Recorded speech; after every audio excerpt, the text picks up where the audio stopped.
Good morning and welcome to A Good Cup of Coffee. We want to share with you probably the number one thing that top leaders have told us this year have helped them move forward as an organization. And what's interesting, it wasn't strategy, it wasn't charisma. Even though they had great strategic plans, many of them are charismatic leaders. They also said it wasn't the latest book they read. It was actually something much simpler but much harder. It's 3 words. They said, when we learned to put the mission over our ego, things changed. And that's it. Let me tell you what I mean here. Every strong leader I've worked with, the ones that are truly role model leaders that have top satisfaction, people love to work with them, they just seem to get more results than other.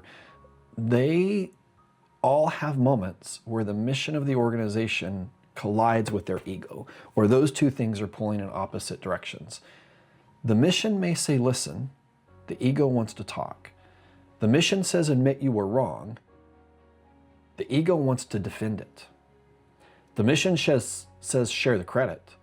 Their ego wants to keep it and take it themselves. And here's what derails most leadership careers. It's not a lack of subject matter experts.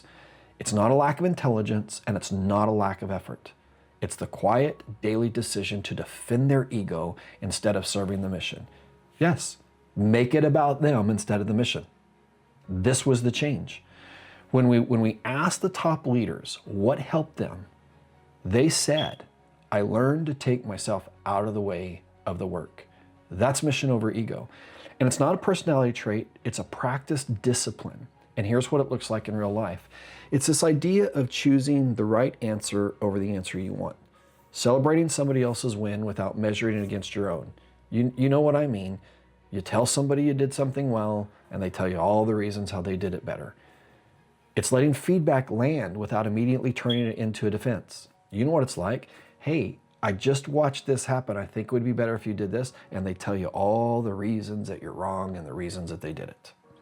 It's also staying quiet when speaking would only protect your image.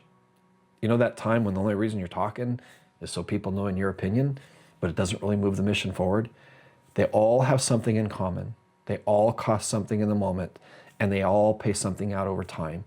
When you pause and take a minute, and you put mission over ego, the dividends are real. We have tried to build this into our framework as a connective tissue between seeing and becoming. Just think about it a minute. You can't really see clearly if you're defending your ego.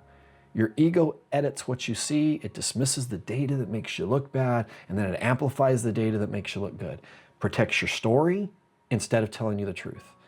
And become who you're choosing to be. Every one of those decisions starts with a head choice, moves into a heart where you decide to do it a different way.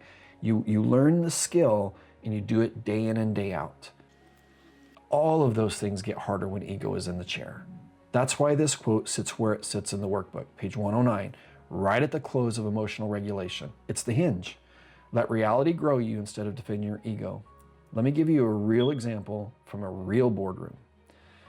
I watched a CEO take a hard piece of feedback in a board meeting once. I was there to coach their team, and it was the kind of feedback that in most rooms, the CEO would deflect, reframe, or quietly put on a shelf and never come back to. However, she paused. She didn't interrupt, and when the person finished, she said 3 words. You are right. Then she asked one powerful question. What would you do if you were me? That moment changed the entire room. Not because she was weak, but because she was clearly serving the mission, not herself. The board trusted her more after the meeting than they did at the start of it. That's truly mission over ego. It cost her about 5 seconds total. But you know what it did for the rest of her career? It positioned her as a humble expert. Here's what I want you to do this week. Before you respond in any meaningful conversation, ask yourself one question silently.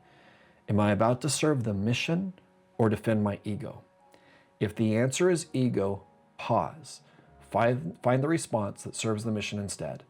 Do that 10 times this week, and you're going to start seeing how often ego is driving without you even knowing it. Listen, me too.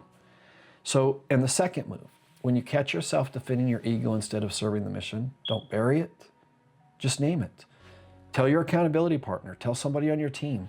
That's how it loses grip on you. And it can be something like this. I really want this. I really wanted to defend. I felt I needed to say something.